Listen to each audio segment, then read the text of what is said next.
Venezuelan Nungare's life. I believe the Biden-Harris administration open border policies are responsible for the death of my daughter. That's the early days. So do you owe The them Biden an administration apology? let out two of her killers. I'm so sorry for her You're loss. sorry, but you Sincerely. are the borders are. But let's talk about Donald Trump. what is happening right now with an individual who does not want to participate in solutions. Let's talk about Oh, my Lord. well. So she says that she is sorry for your loss, but then she shifted Jocelyn's story to Trump. What do you think about that? I think she's completely full of it. She is not a sincere woman at all. She has no sympathy, no empathy to her. She's supposed to, if she wants to run this country, she needs to take into consideration the families that she has affected with these policies that she has allowed and that she has approved.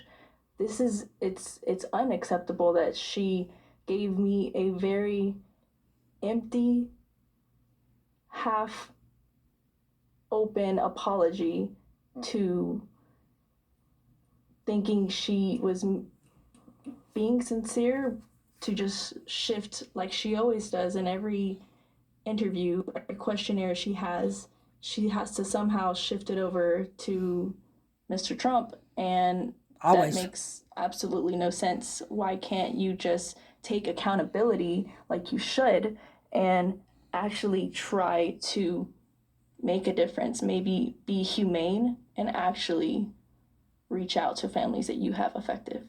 So we have been told time and time again by DHS, by the secretary, by officials at the White House, the border is secure. The illegal immigrants who are being paroled into this country have been vetted. They pose no national security risk. Two of them killed her daughters that was 12 years old. They took turns raping her and killed her. Illegal migrants from Venezuela, who are allegedly responsible for your daughter's death, were members of the notorious gang Tren de Aragua. Are you wondering, like many other people are, how did they ever get released into this country if that was their background? It's always made me wonder, yes, because why put a ankle monitor on them in the first place? Was anything noticed? Did anything come abrupt? I always now for sure wonder, why did they need one now that this new information has became knowledgeable and has came into the light?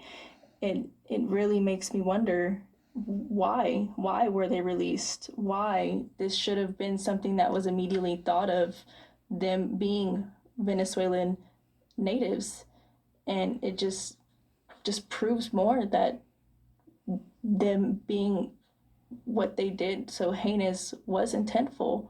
And this is the people that we so continuously decide to let in this country because of her open border policies. The testimony that you and fellow victims of immigrant crime gave before Congress was just so compelling. And then there was this moment where Democratic Congresswoman Veronica Escobar suggested that you and your fellow victims were being exploited with your appearance before Congress. That led April Aguirre, who is a crime victims advocate, to have this exchange with the Congresswoman. Listen here.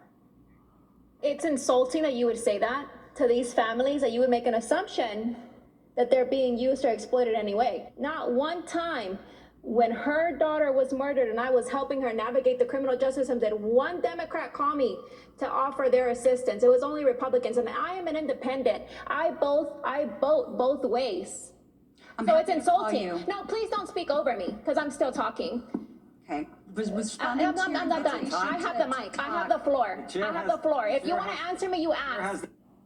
Alexis, what did you take away from that exchange and the fact that the Congresswoman tried to suggest that you all were being manipulated and exploited? I think it's very inappropriate with it being such a sensitive matter. If I have the option to be used, quote unquote, for how she said, for political gain, for others to get what they want, and then instead choose to have my daughter back and essentially be a nobody, I would always choose that in a heartbeat. I do this to continuously be my daughter's voice. I do this because my daughter fought incredibly hard her last moments of her life, and I will be damned if I don't fight hard the rest of mine for her. I do this because I want to, and because I need to raise awareness, and because we need to make change. This has to stop. We cannot keep burying our children. Well, you are a powerful advocate for Jocelyn's memory. And again, our heart just breaks for what she went through and what you continue to go through. I don't know how you get up every day and put one foot in front of the other. God bless you, and thank you for being with us. Thank you so much for your time.